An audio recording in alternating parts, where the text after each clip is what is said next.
Deep breath. It's me again, Annette Nestler, Cumberland County, New Jersey, Vineland, New Jersey. This time I want to show you a different house. This house here. This house belonged to Dr. Donald Babcock. He was a New Jersey state psychologist. He worked in 8 counties of Superior Court in New Jersey and was doing the police psychologicals, amongst other things. And this is my abuser.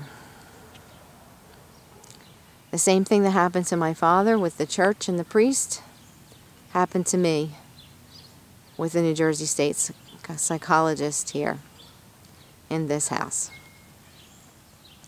Notice it's on a corner lot. Makes it really convenient to have 2 addresses when you're on a corner lot. It's the main part of the house where he lived and his family through the years. And what he did is he has a section back here. I'll walk up closer. That he converted into office space. And he ran a side business, seeing patients in the evening after he worked for the state during the day. Hence the different address. You can see as you get closer. It says up there, Suite 300. That was what he used for the quote-unquote business address. Well, I testified in Trenton, New Jersey, to the State Judiciary Committee twice. And before that, I gave private testimony and everything that happened down here to go back to Governor Christie's himself, his counsel, his right-hand people. And I told them all about it. Yeah, this is, give me a minute. These are the offices where everything happened, all the grooming. He had the pull-out couch, he had the 2-way mirror, he had the tape recorder, he had the video camera, the secret staircase. Oh, it gets good. Good stuff.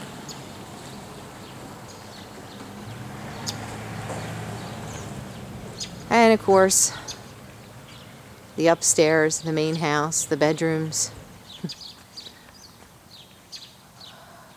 where once I was in his world and he quote-unquote trusted me.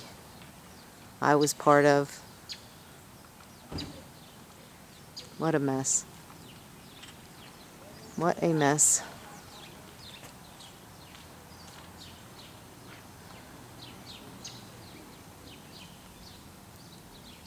And his wife knew. And his secretary knew. Secretary was like a watchdog. Her name's Rosalie. Rosalie Costa. I went to her for help. When I knocked on her apartment door, skinny, shaking, scared, and asked for help, she said to me, "You're lucky I didn't answer the door with a gun." Of course, I didn't know what the heck was going on.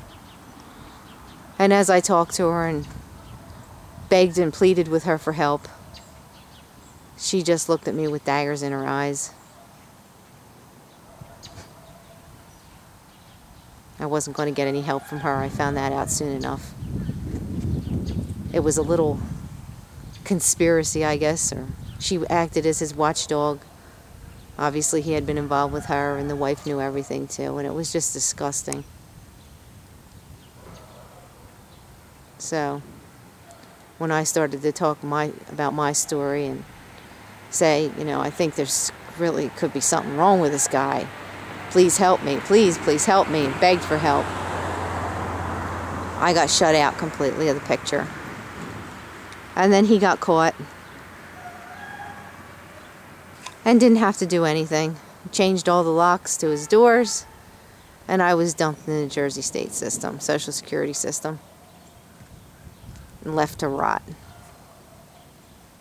He had a lawyer, buddy friend of his, uptown, Phil Lippman, call me. I didn't even know the guy. I picked up the phone. I said, hello. He said, hi, my name's Phil Lippman, attorney at law. I said, dude, what? He says, yeah, a friend of mine, Don Babcock, came to see me. Asked that I give you a call and tell you to please stop harassing him. Me harassing him. So at that point, it just became about contracts and insanity. I was told by the attorney who helped me out, I didn't know what else to do. Figured since he had an attorney threaten me, I should call somebody. I was told, you have to sign this pack of lies and a check will be cut. I begged, I pleaded. I said, no, this is wrong. This is wrong. How can I sign this pack of lies? Releasing him from guilt, everything that happened. I need to tell somebody. What about a jury? What about people listening? They should know what's going on here. To no avail. I was told this is the way it is. You sign. He cuts a check. End of story. Yeah, I went on to report it to the Board of Psychological Examiners years later. Again, to no avail, nothing done.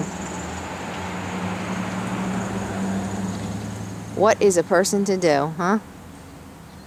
It seems like every avenue, it's nothing but falls on deaf ears.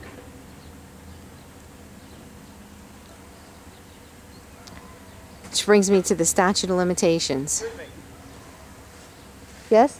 Okay? Yeah. That's what you're doing? Videoing?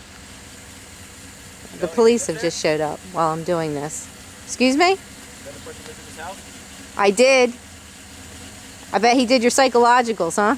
Dr. Babcock? Yeah, he abused me. He sexually molested me. Is he still alive? No, the Cumberland County Prosecutor's Office was in the process of getting the paperwork, trying to open it up. I testified in Trenton and he died right in the middle of it. No good. Yeah. So. Making sure you're okay. Okay, thanks a lot. Have a good day. Yeah. Well, that was interesting. A little visit from the police. Who knew? And they know him because he did their police psychologicals. I guess that was a gift sent from above. Maybe now somebody will believe.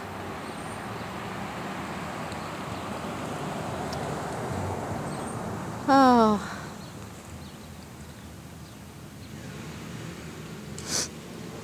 Oh, just bear with me. This is why we need the statute of limitations overturned and changed. There has been too much chaos, too much pain, too much sickness allowed to continue in the system because of things like this. And I do have to say, I am so thankful to the State House in Trenton, to our governor, Mr. Chris Christie, for allowing me to come up, have a private interview, 2-hour interview, take down everything with his personal assistance, take everything back to his counsel. He has supported me and supported survivors. In fact, he invited a group of us up to his birthday party, 50th birthday party last year. And I made him a beautiful bipartisan card. I greatly, greatly appreciate that, Mr. Chris Christie, because with the life that I had and what I've had to carry all these years, I just turned 50 myself. I don't even know how I've done it. I really don't know how I've done it. And I can only hope, as I do this stuff for myself, my own healing, that one day my boys will appreciate it. Because it's for them, so they don't have to carry the burden, the weight. Maybe by then we'll have new laws in place for kids, protection of kids. Not just here in New Jersey, but all over.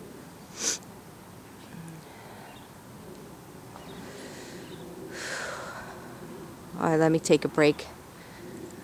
And then I'll show you the poster, the second poster I made about this story that happened to me too.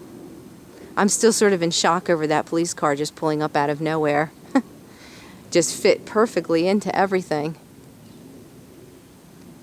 And it was interesting because the look on their faces was quite of shock to hear about what I just said.